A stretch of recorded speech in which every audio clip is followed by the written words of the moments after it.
First off, I would be doing a video for my new series, but since the hero rotation is an elusive mistress for such a poor person as I, who has no people, we will just have to wait. Edit. The person I want is on the rotation, but it's too late now. God damn it.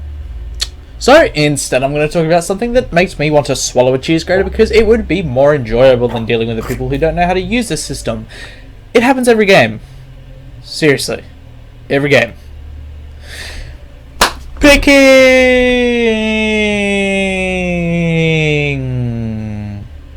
Wouldn't have guessed that. Sad if you didn't. It was in the title. Jesus Christ. I find that when solo queuing or partying with another friend, it's natural to want to have a good time. Or, a good game in the better case. But, in general, it passes faster than my wind every other Saturday B-night. Because some random had to ruin the fun by not having enough brain cells to understand the common sense in picking, let alone to perform a fraction of some. So, I'm going to go through a few steps to discuss easy to understand points that should make your games more enjoyable. If you're bad, it ain't my fault, scrub.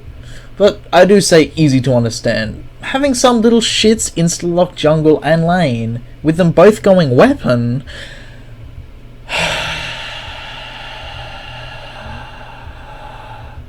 ain't exactly something that I can make enjoyable. I can't cure salt. I just dispense the stuff. Step 2.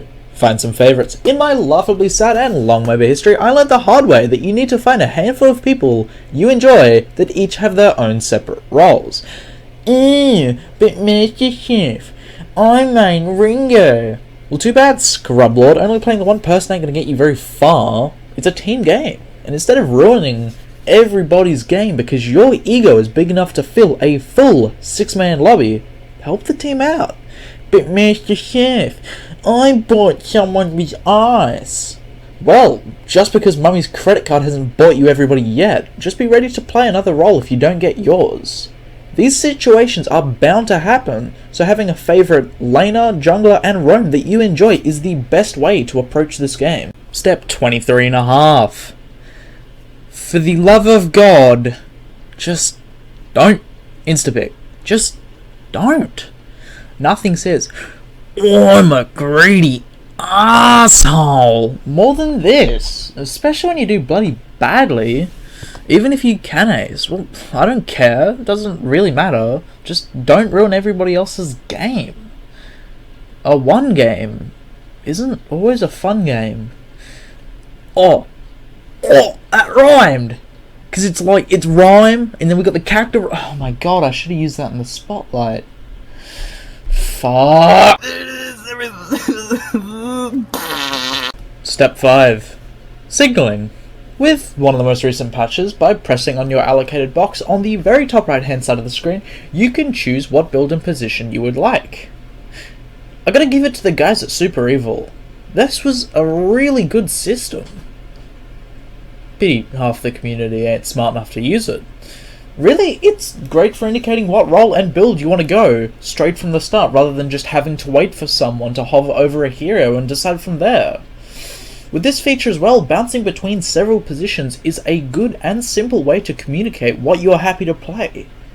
I really just don't get when people don't understand it. How? Step 9.1. Team comp. Extending on my previous point, but not jumping over the line to a new topic entirely, team composition is what can win games. Try to base your picks on your team once the roles are selected. Balance your team with a roam, crystal carry and weapon carry. This means that your foes will have a much harder time building against it. But having somebody pick Crystal Tuck and then another person pick Crystal Petal, or I assume Crystal Petal, because, that's what she does, it will never not be time to not Aegis for the enemy team. That made any sense, which it didn't. You filthy scrub lords. Plus, playing as a seasonal talker is nice, I guess. Oh no! Step 9.2. Team comp. Again, extending on my previous point, team comp is an extremely important point to point out. When pointing out points about a not so informative paragraph, pointing out points on team composition is very important to point out, like the chocolate chips in a chocolate chip cookie. Without them, the cookie isn't quite the same. Or in this case, a normal team. Without good team comp, the team's just shit. Based on what everybody is indicating, pick somebody who is appropriate to the role and a hero who synergizes with your own team. Or even better, count as the enemy team's hero, because having the final person picking Celeste with an Ardent, Roam and a Glaive already locked in is a really good idea.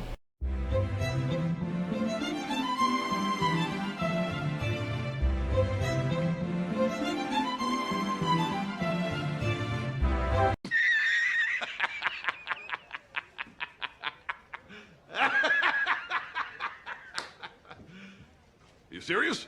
But then again, going Glaive Roam with a Crystal Talker and Petal ended with a score of 4-16, so, you know, what do I know about making points? I do know why I failed English, though. And that's it. Find people you enjoy in different roles, indicate what you want to play, sort roles out, and then pick appropriately. Oh, and nearly forgot. Step 2, 3, 4, 5, already done that one. 7! That's it. Don't Instapic. Seriously, I hate people like this. You're the people who put the milk in the bowl before your cereal.